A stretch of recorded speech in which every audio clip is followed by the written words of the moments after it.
So, good morning, everyone. I am Prajakta from the marketing team at Lead. And on behalf of Lead, I would like to welcome you all to the live webinar on the best practices of experiential education.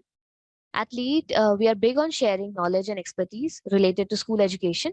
So, we have started this series of free webinars where we talk about various topics that are relevant to school owners and principals. So, before we begin today's session, I would like to give a brief introduction about our speaker today, Mr. Lola, who is an academic excellence director at Lead and is an educationist with more than 13 years of international experience in K-12 education. He has completed his PhD in education from Middlesex University, master's in physical education from LNCP, and certificate in school management and leadership from Harvard. He has executed more than 100 experiential learning projects globally and has authored a book called Raw Champs that focuses on social and emotional learning for youth and new generation parents. So without further ado, I would request Mr. Lolak to kindly initiate the session.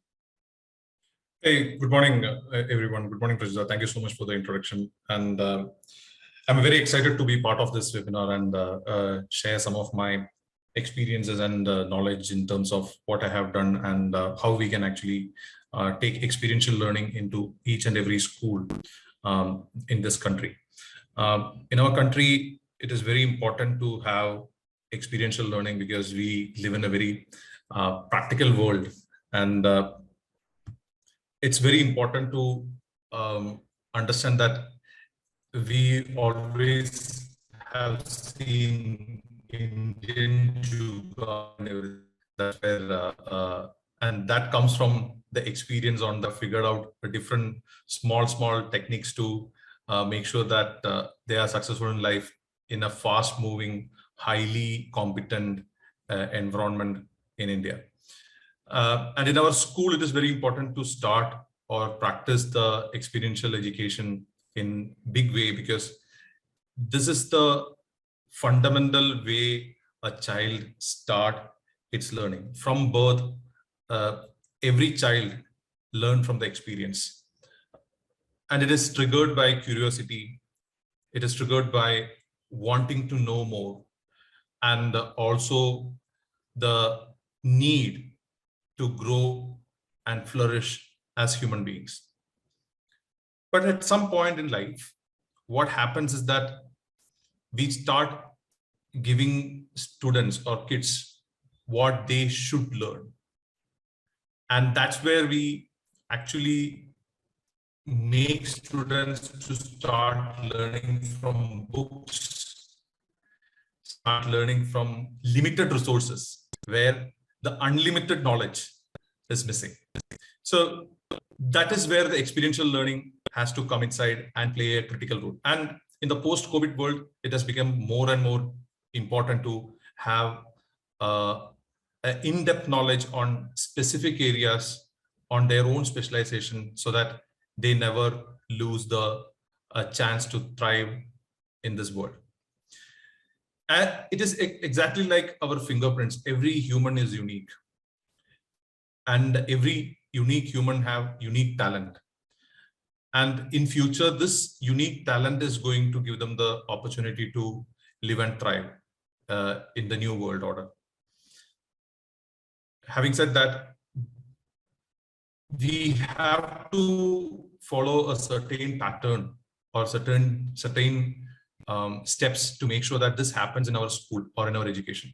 And this cannot happen without the entire ecosystem helps us to be the part of experiential education. When I say the ecosystem, it is school leaders, teachers, parents, and students.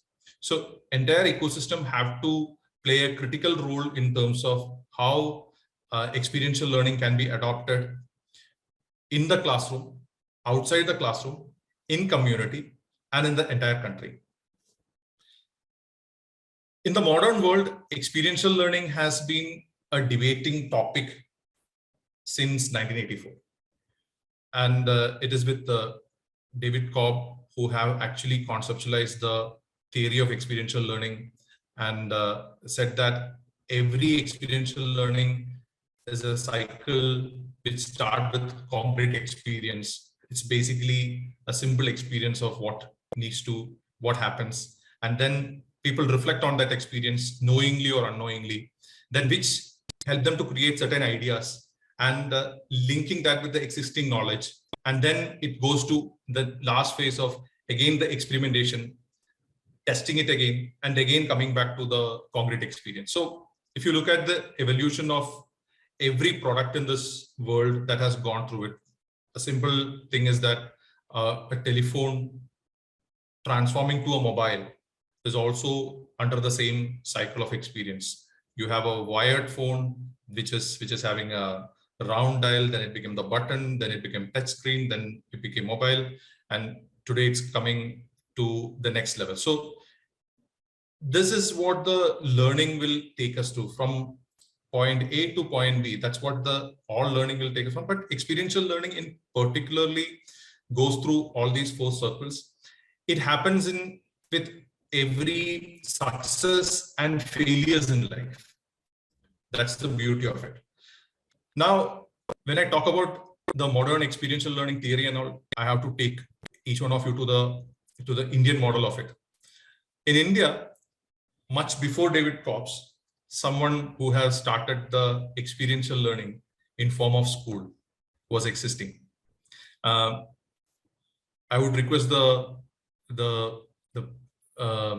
members in this forum to suggest who have done experiential learning in India for the first time in the history of India. I would say not at the first time, in the recent history. There is in last 100 years, from 19th century, someone has actually done experiential learning in the form of a school in India. I think any answers? Who initiated experiential learning?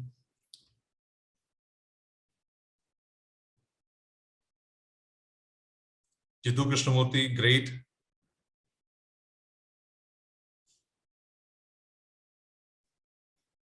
Any other answers?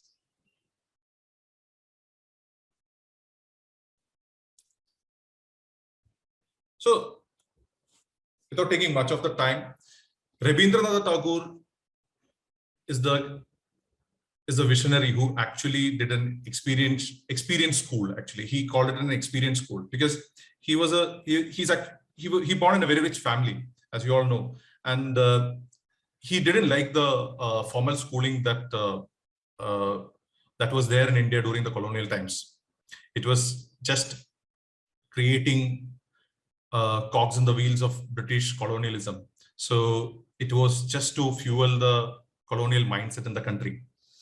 So he never liked that learning in the school, and he started Shanti Niketan in 1901, the school that has been called as the experience school.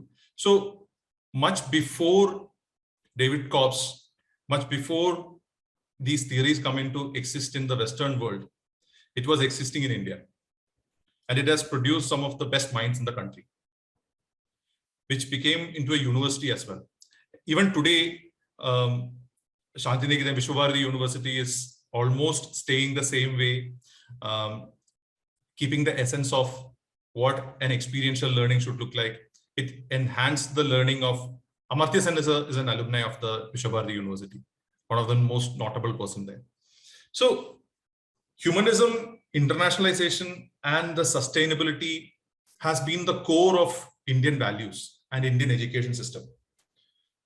And over the time, somewhere we also missed it, or we should say that we purposefully lost the touch of what we are supposed to follow as part of our own tradition of learning. Now, just sharing the screen.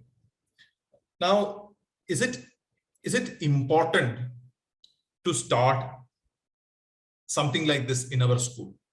This is something which we need to constantly think about, and why it is important to start it in our school, especially in the post-COVID world. Why experiential learning is going to be highly important. Now, let's come back to the what David Cobb has said about experiential learning. So in any experiential learning process, there are two things. two goals basically. One is to learn the specifics of the particular subject, and the other is to learn about one's own learning process.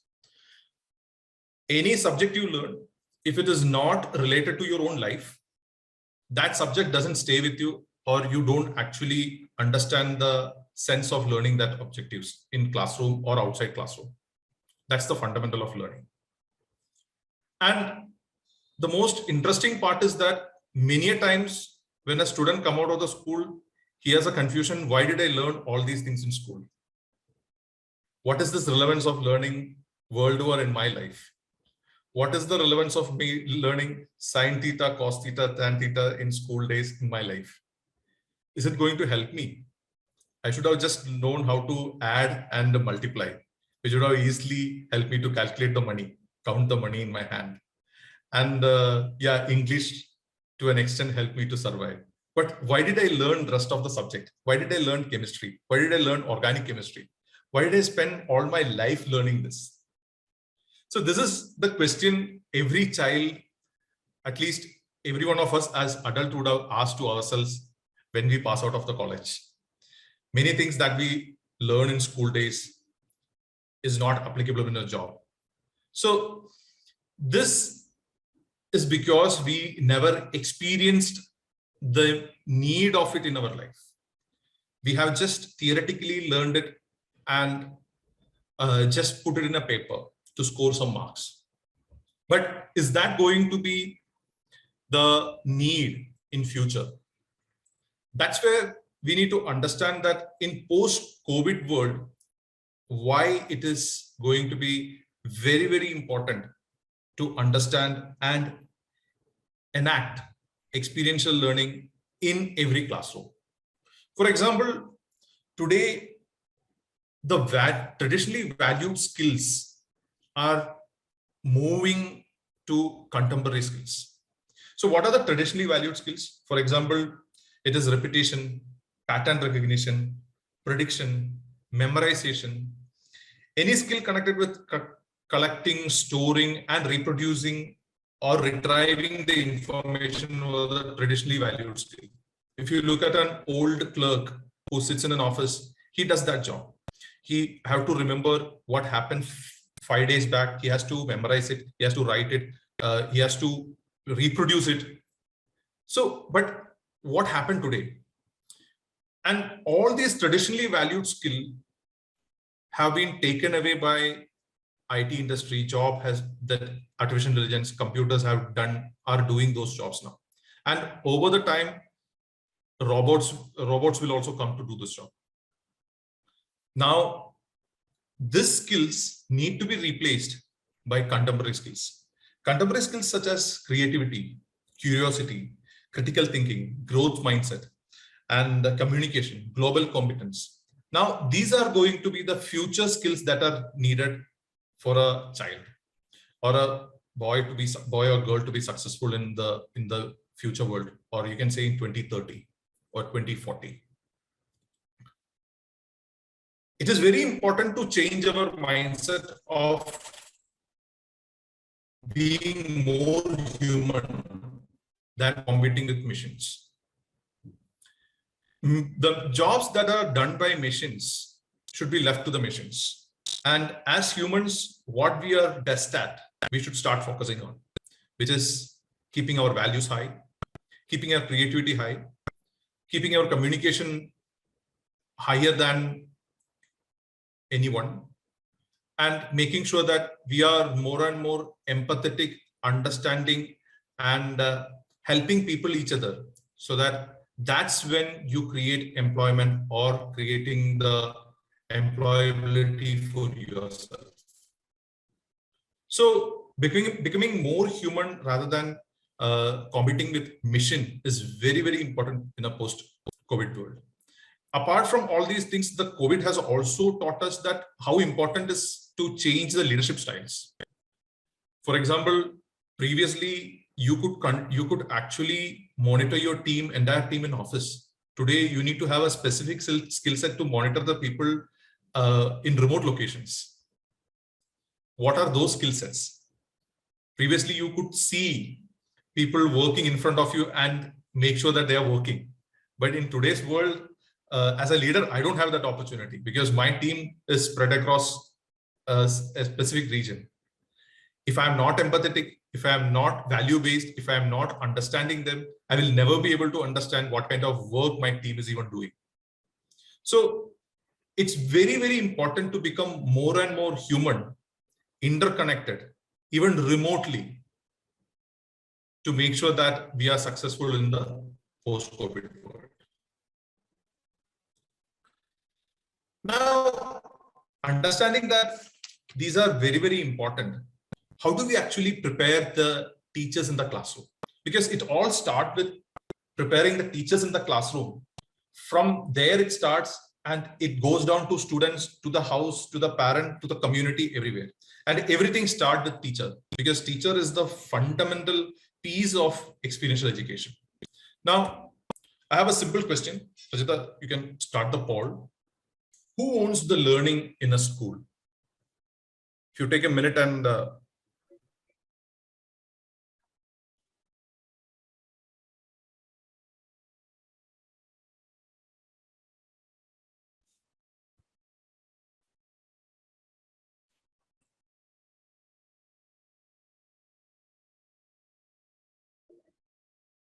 okay, Prajakta, what is the response looks like? Just a moment, people are responding.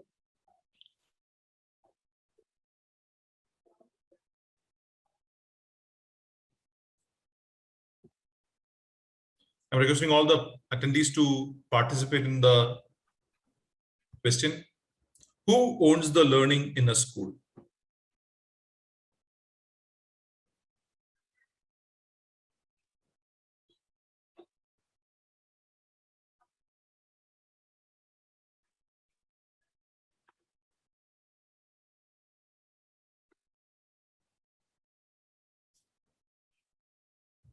Okay, I'm still getting some responses.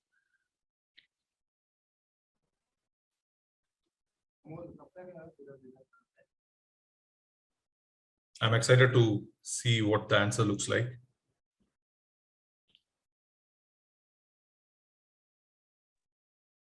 Okay, I guess I can share now. Yeah.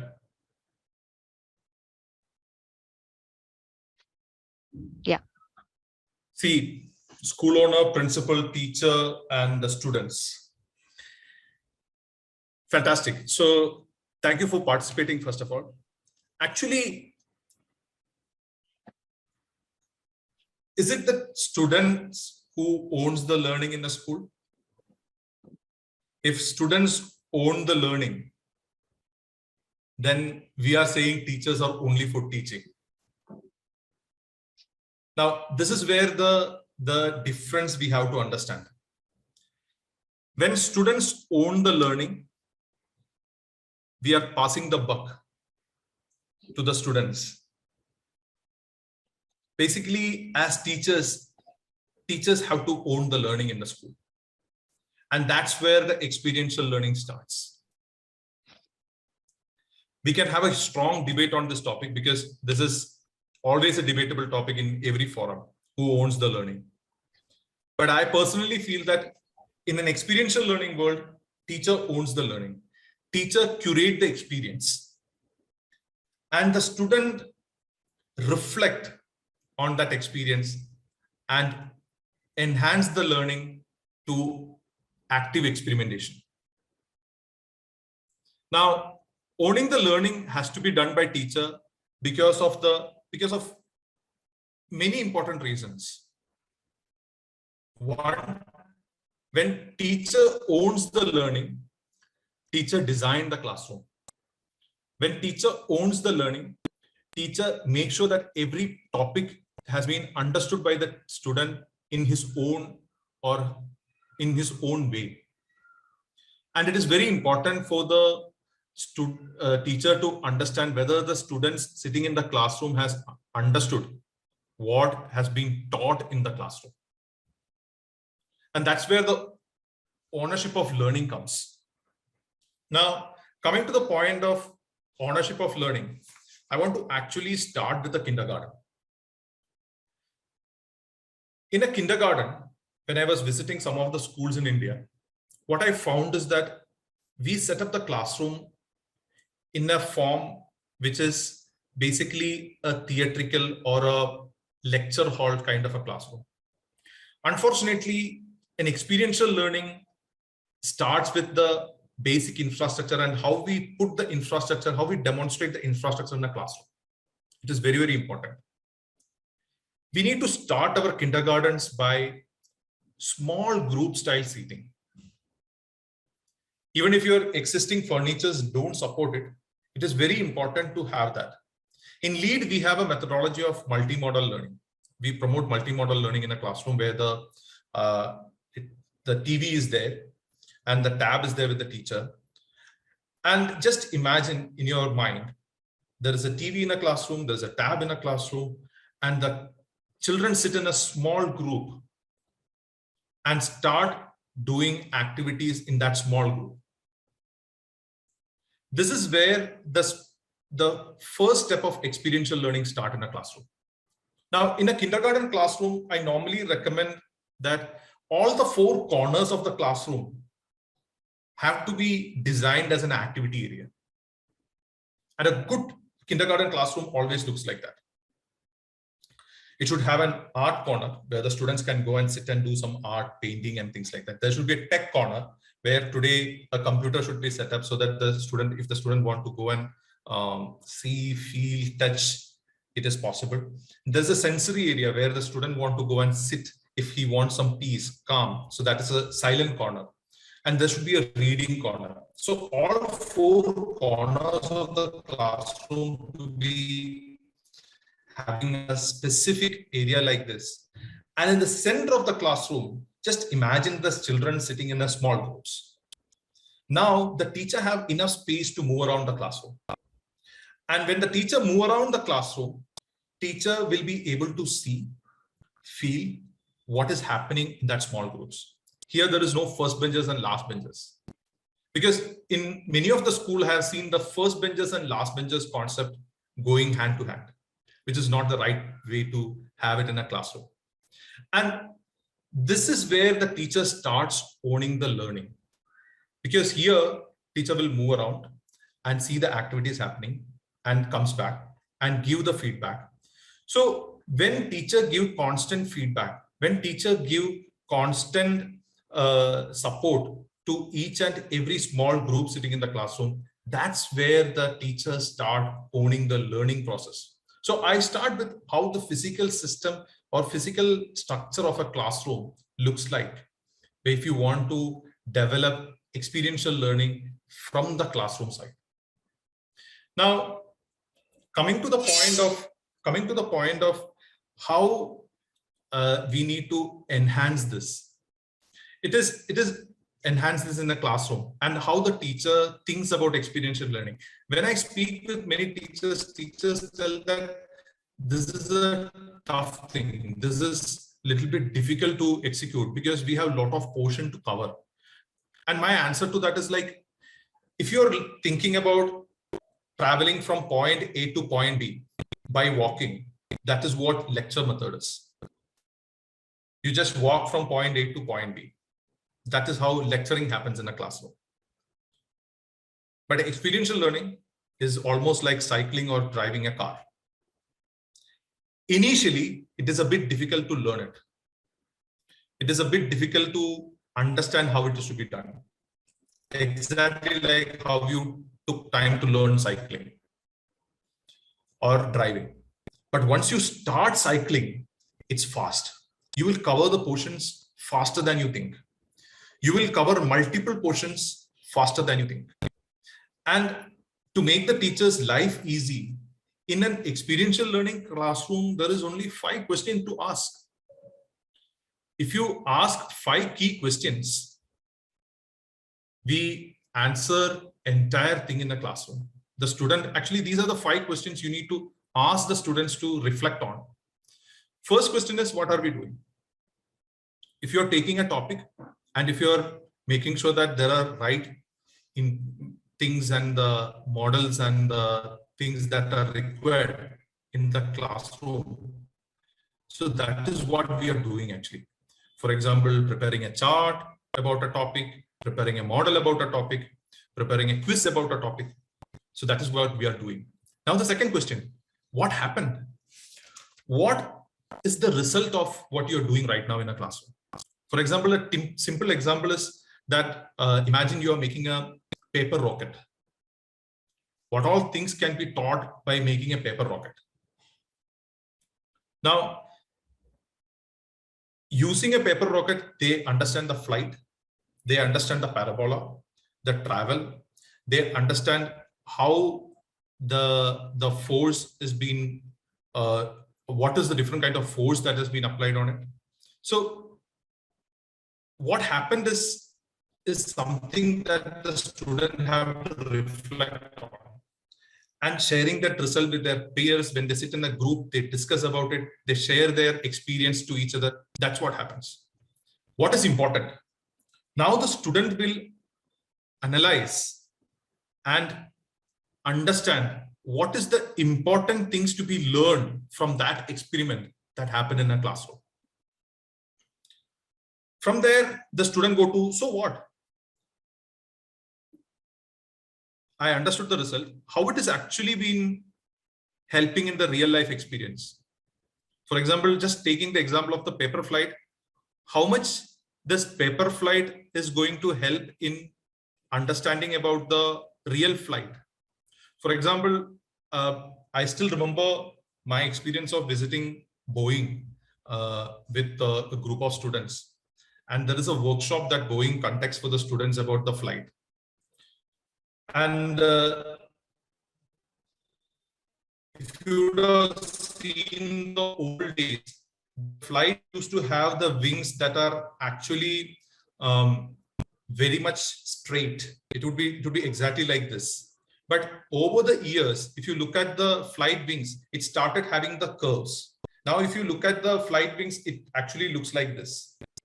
Previously, it used to be like this. Then it started changing the form, and it is. So what happened is that what Boeing has taught my kids was that over the years with the research, it was found that the wings of the flight, as it is more bent, it helps the flight to it helps to reduce the fuel consumption. So there are multiple studies that are happening. So imagine if you take a paper flight, make a paper flight, you curve the wings a little bit, and you will see that when you throw it in the air, it floats in the air for more duration. Why is it happening? So a simple use of paper will have multiple questions and helping students to understand, go back to understanding in detail through research about the same topic. Now, and the final question is, now what?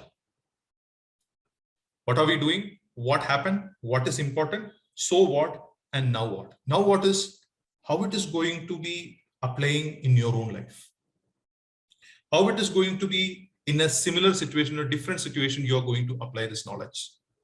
Just imagine teaching about a science of flight using a paper plane inside a classroom. How many topics you would have covered?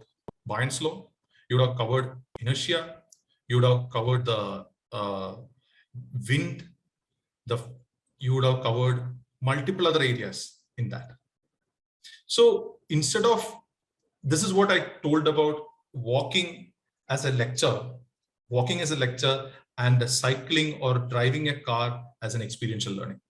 So the knowledge that you want the students to acquire, the learning that the student have to take outside the classroom is getting much, much better when we are doing it as an experiential learning inside the classroom. Now, why it is important to start experiential learning in schools at a very, very young age? Because in today's world, if you look at, there are only two kinds of job in future. Either you're an entrepreneur or you're an entrepreneur. I would say That's the two jobs that are going to be available in the future. Very simple it is. And in both the job, the beauty is that both the job demands a specific 6 skills, which is very, very important for a child to flourish. And if your school is not producing or giving the right ingredients for these two mindset, those students are going to have a little bit struggle in life till they figure out these things. So every school have a huge responsibility to make sure that this 6 skill set is developed, or 6 thought process. I would not even say skill set, it's a thought process needs to be developed in every child. For example, either your job is going to be an entrepreneur, like someone like Sumit who has started Lead, and or it's going to be someone like me and Prajita who is actually being entrepreneurs in the same environment. We all have a similar kind of a job responsibilities in terms of to deliver, to make sure that the organization grows. So what is the first thing? We have to have a project-based learning system in school. We have to make sure that the children learn everything as part of a project, as part of very important part of learning is how to apply those learnings in a limited space or a limited environment. Now, the second thing what they should have is basically unleashing the creativity. To have this, develop this mindset, they definitely need to have very, very creative side. And to have that creative side, the project-based learning will help them. Now, third and the most important thing is taking bold actions. They should have the guts and the courage to take bold actions and new ways of thinking for it. Children have to develop that new ways of thinking as a most important part, again, to make sure that they develop the entrepreneurial and entrepreneurial mindset. Value of changing course. They should be able to predict or understand the failures fast and move from that and keep on experimenting with it. If they don't have the mindset of trying out new things, it is going to be very difficult in the new world. Finally, they need the confidence to achieve. Many times what happens is that in traditional world, we used to enter a job, we retire from the same job. But in the new world, people enter a job, they at least get transformed in multiple roles, learn new skills. By the end of, for example, if someone entered the job at the age of 25, by the age of 40, he would have been already jumped into minimum 3 to 4 jobs. Minimum. So this is happening. And this is currently also the same thing is happening around the world. People are moving from jobs to jobs. And the baby boomers, the people before baby boomers, or even my parents, are not able to understand why people are moving jobs, because that is not something they have seen in their times. So it is very important to have these 6 key mindset to make sure that the next generation survives in the new world order. Now, how to start this? To start this, I normally say that students should start adventure as a part of their curriculum, even at grade 6. A controlled adventure is very, very important for a child. In grade 6, 7, as a school, you should plan, or you must plan a small adventure trip for your students. Now, from there, the experiential learning in middle school starts. When a student take up an adventure, he almost start embracing the life in a different form. Even that adventure can be one day stay in the school. A classroom can stay in the school. Have a campfire in the night. Have a small rock climbing adventure. So those kind of small things. Probably in villages, these are not required, because in villages, the students are exposed to adventure by themselves. But in cities, in tier 2, tier 3 cities, also in towns, children are completely living in a protective environment, if the children are living in a completely protective environment, you should start with a small adventure. When it comes to grade 8, 9, the same students should actually start handling small projects. Small projects in school, small projects in community as groups, they should be able to do. And that is another level of developing these 6 most wanted skill sets in students. Then as they grow into grade 10, grade 11, grade 12, they should be involved in volunteering, community engagement projects. By grade 10, grade 11, grade 12, if the students are not engaged in community and involved projects, their value systems are not going to be growing faster. The value of preserving the environment, preserving the nature, preserving the surroundings, keeping the surroundings clean, all these things are very important. And to be honest, there are multiple opportunities, much more opportunities in India to do all these things with the number of NGOs, number of organizations that are associated with this today. But the schools have to tie up with these organizations, start looking at opportunities of these to make sure that these small steps will help the students to develop these 6 most valuable mindset shift that the student need to survive in the new world order. Now, in all these things, one of the key elements or the most important of all these exercise is the involvement of parents. Now, when it comes to parents, some schools have an approach of, I want to satisfy my parents. That's what I want to do. If you try to satisfy your parents, you will not be able to become a great school. If you want to become a great school, you have to involve your parents. You have to involve your parents in your school's learning journey. Not about school administration of any other things. The learning journey of a student should be supported by parental involvement. And that is where I have some suggestions to make. For example, in LEAD, we have something called the student-led conferences. So we, all our schools, we do student-led conferences where whatever the student learned in a classroom, student bring it to on a particular day into a demonstration format, which is again the experiential learning format. The projects, they publish papers, they do presentations, and we invite the parents to come and see these activities that students are doing. In student-led conferences, students involve their parents, their peers in terms of doing these projects. It is very important for parents to see this, because in many schools, we hear that the parents are much worried about marks, because that is the only thing that the parents are saying. So when they are only seeing marks, assessment marks from a school, they consider school to take assessments only as the most serious thing.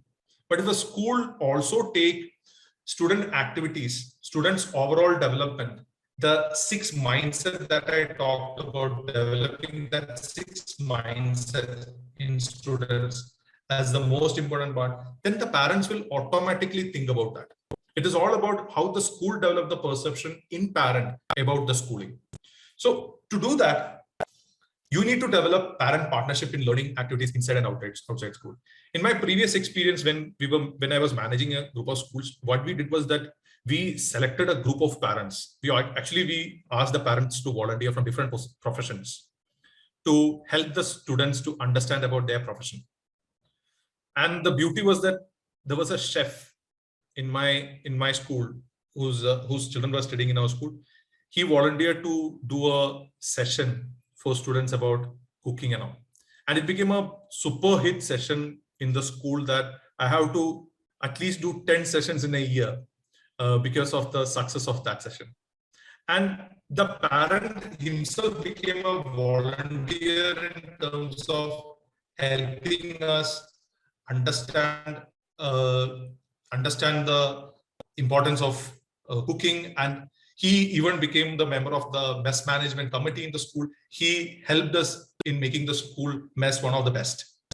So what you need to understand is that the involvement of parents, you might be having a policeman in your school, you might be having a nurse in your school, doctor in your school. They all are actual source of knowledge. They all have been successful. Organize one of their sessions in your school. A brilliant experience for the students, a brilliant experience for the other parents, which is very important for the school to develop the partnership with the parents. Now the parents are actively participating in the learning of not only their own children, they're also actively participating in the learning of other children. Another thing which I wanted to tell the school is that the vision setting for parents. This is the most important part of it. Why I'm saying this is the most important part of it is because when you're a parent, your child is a kid for you, even if the child lost the hair. For example, even at the age of 37, my mother considered me as a kid. So it is, but at the same time, you need to understand that the child grows very fast. Recently, I met a parent. It is a bit of a sad thing for me because the parent is well educated and he lives in our own apartments. The parent came to me with a very, very interesting problem. The child is in grade 12 and yet not figured out what to do next. And now they are taking the help of different career counselors. And every career counselor has his own set of universities recommended. Now the parent is very confused where the child will go, what the future will look like. And they are reading newspapers and taking decisions. They are just looking at different, and it's a very much, it's a chaotic situation. A good school or a great school have a vision meeting with parents every year. After grade 6, you need to have exactly like a PTA, you need to have a vision meeting. It's called as parent vision meeting. As a parent, he has to come. He has to sit with the class teacher, understand what are the strengths of my child, what are the areas where my child can actually explore, what are the areas my child can actually look at in future jobs, how can I build a profile for my child. For example, if you're applying for an international university, they look at your profile from grade 8. Do you have specific interest in specific areas? And moreover, in India it's going to come. Moreover, in years to come in India also, universities will start looking at people not just based on marks. They will look at the interest of the people. They will look at the passion of the people. So this is very, very critical. So have a vision setting meeting with parents. And it is the responsibility of the school to understand that I am responsible for not just the grade 10 result or grade 12 result. I am responsible for developing confident children or confident youth for this country. So vision setting is very important. Parent will never understand it till the child reaches grade 10, 12. Some of the parents, I'm not saying every parent, majority of the parents, I would say, have this problem because they haven't gone through that cycle or understanding. So the school have to do this job.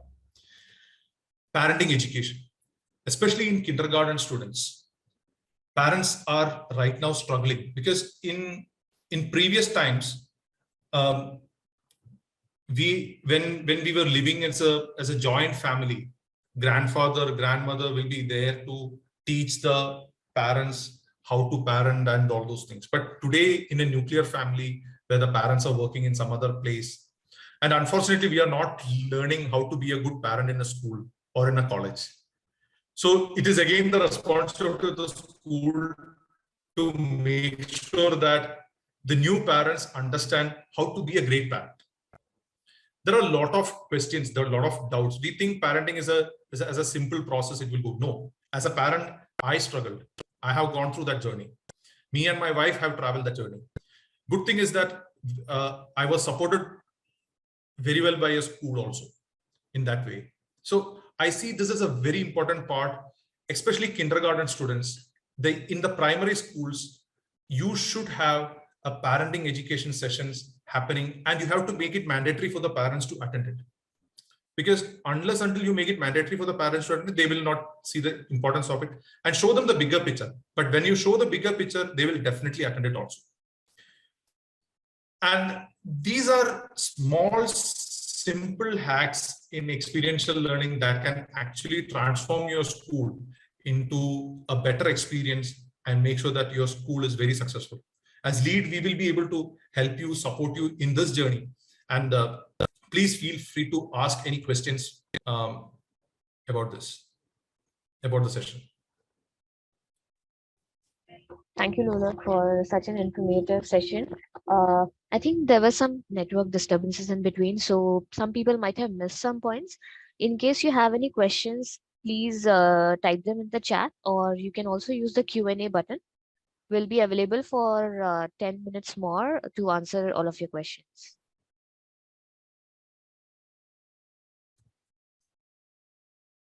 Sorry that if there was any disturbance. I was not aware of it, unfortunately. Yeah, there were slight disturbances, but in case someone has missed anything, they can ask the question. I also saw a few people raising their hands, so please feel free to type your question.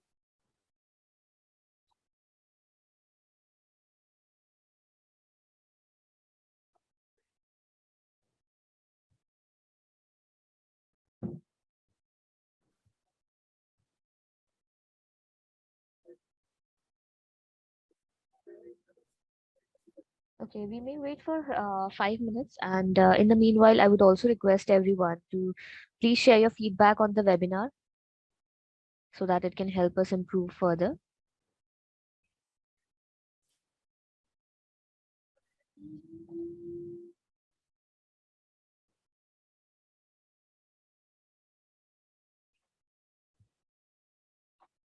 There's a question in the chat. How can lead help us perform better?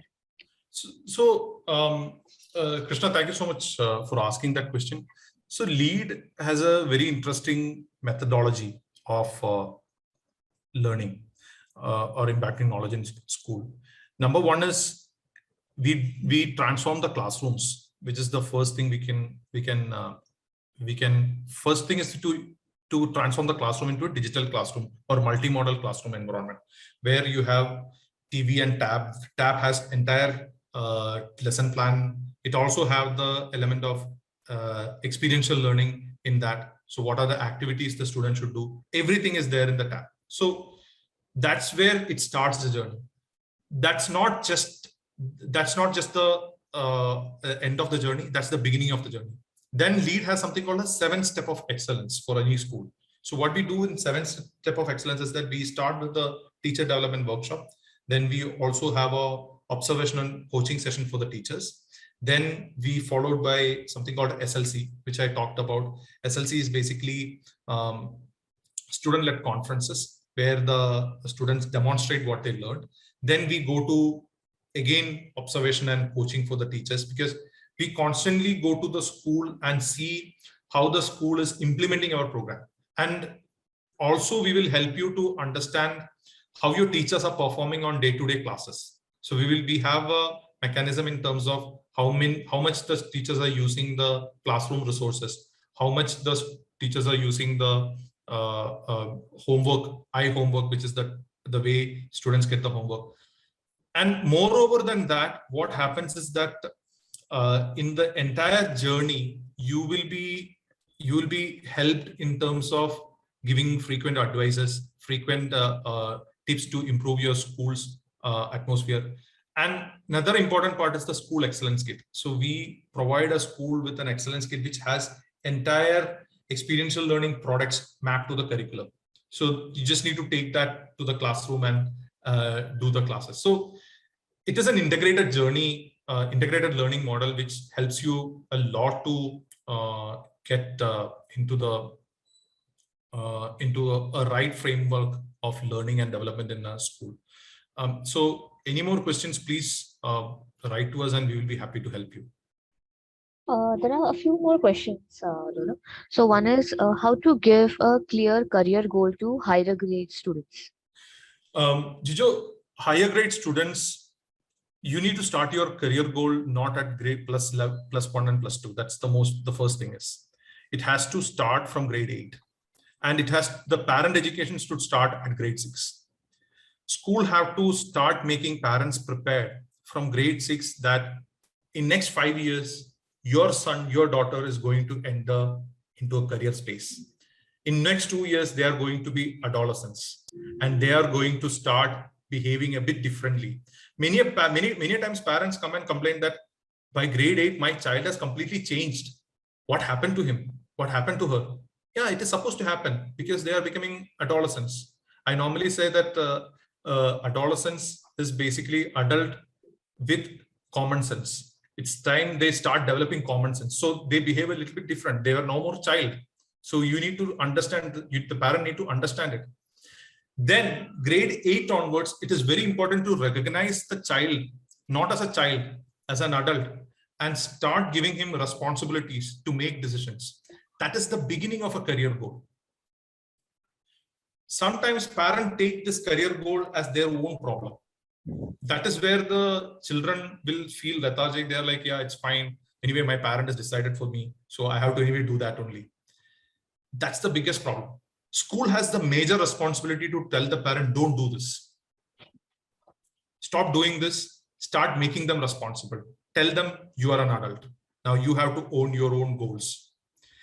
Parent role is to support that goal financially, emotionally, socially, in every way. I can tell you a simple thing. Today we are clapping for PV Sindhu. PV Sindhu's father and mother both were athletes. As an athlete, I knew them. Both of them were international volleyball players.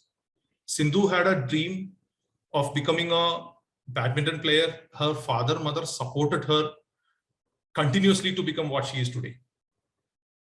It is not that 11th and 12th you have to decide it.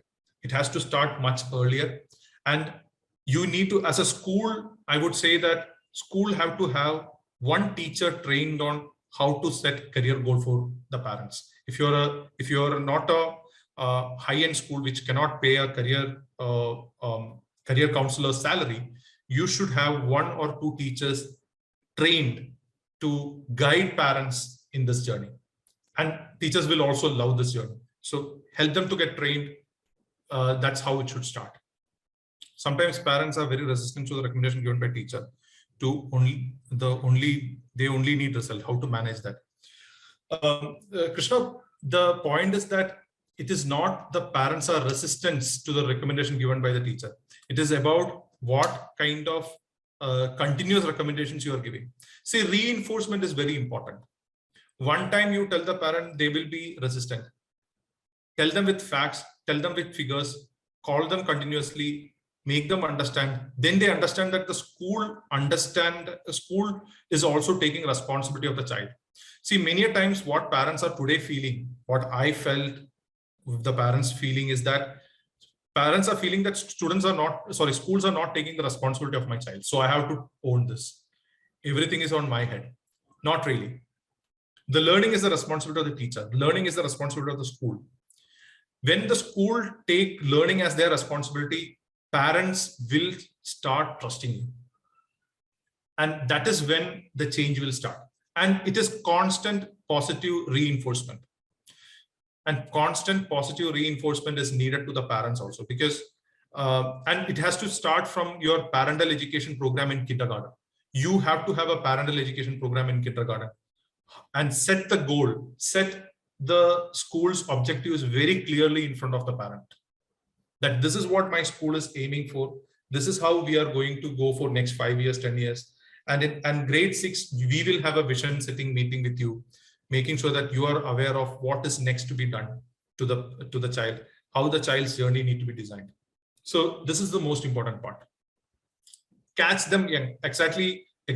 You should catch the parents young.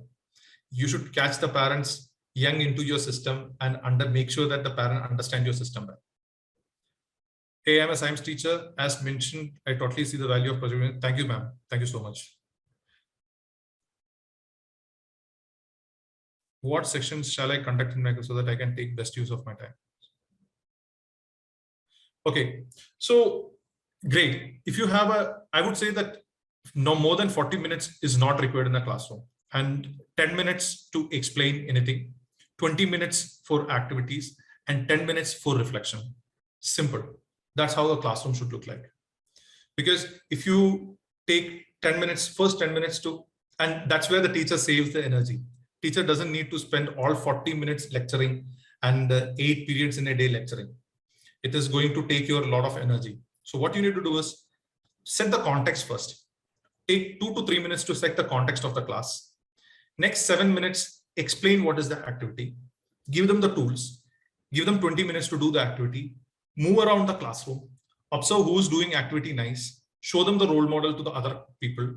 Tell them that, see how these guys are doing. Why can't you replicate it? Or do you have a better idea? Ask the questions that we have framed. Then last 10 minutes, ask the students to write silently, sit silently and write about what you learned. The classroom is over. That's the ideal way you should run a classroom, starting from grade 1 to grade 10.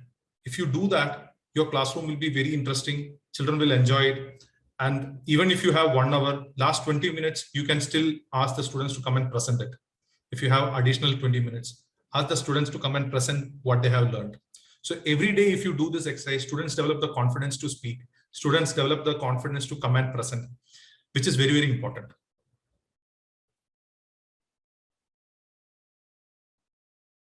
Every child should have a clear career direction when he pass out the school. How to achieve the same 100% efficiently? 100%, I don't know whether it is possible, but what I can tell you is that career direction is very important. In my previous organization, previous schools we worked, we had something called passport, student passport. Very simple thing. The student used to carry the passport is basically from grade 8, the student starts, and it has all their learnings, everything, reflections in that. So weekly, once the student fill it out and things like that will happen. And that's how it used to be done.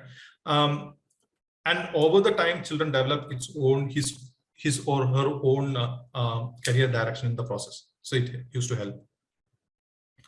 Is there any career guidance session in lead curriculum? Right now, there is no career guidance session as such, but that is a very important point which we will take it.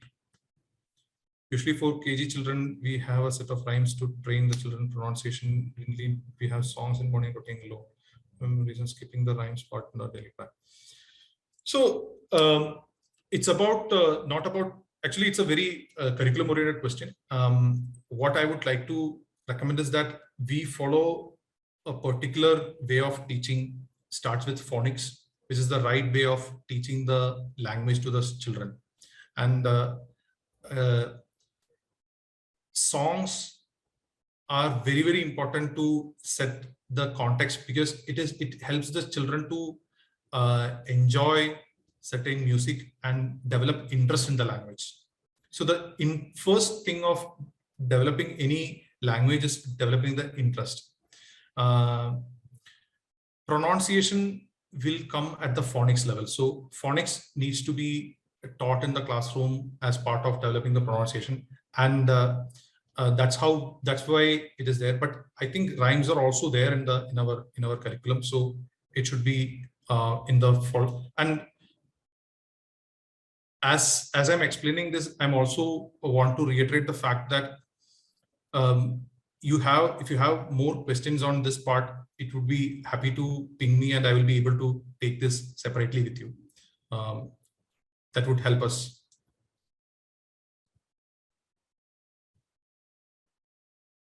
I've shared the contact number of Lead as well as our website. So if anyone has any questions or they want to know more about us, feel free to call us or visit our website. You can fill the inquiry form over there and we'll definitely get back to you on it. We have segregated children based on ELGA. Why not in math? Actually, ELGA is because English is a skill set we are teaching. Math is still a subject. So there is a difference between how to teach a skill and how to teach a subject. And because of children in lower ELGA level cope up with the math curriculum, I can understand that as they progress, they should be able to easily. So understanding math for those kids, I completely agree with you that the language gap is the issue, but level-based approach should be used in developing skill set, not on the subject knowledge. So that is why we are not doing it. And further more questions, we can have a conversation after the after the session one-on-one, we can actually have that Sure. conversations. I think we are already extended the time. We had the session from 11 to 12. And thank you so much, Lola, for taking out the time today to conduct such an informative session. I mean, even I thought that, when we were in school, like even we did not like really think about our careers till, we really passed out of 12th standard. So it's really helpful if schools are more aware and integrate this into their curriculum. Thank you Thank so you much. so much. Thank you so much, Prajita, for inviting me, and thank you so much, everyone, for your participation in this session. Thank you so much. Please share your feedback in the link that I've shared in the chat box. Also, if you have any further questions, feel free to call us or email us. You can find all the information on our website. Thank you so much. Thank you. Have a nice day. Bye. Thank you. You too.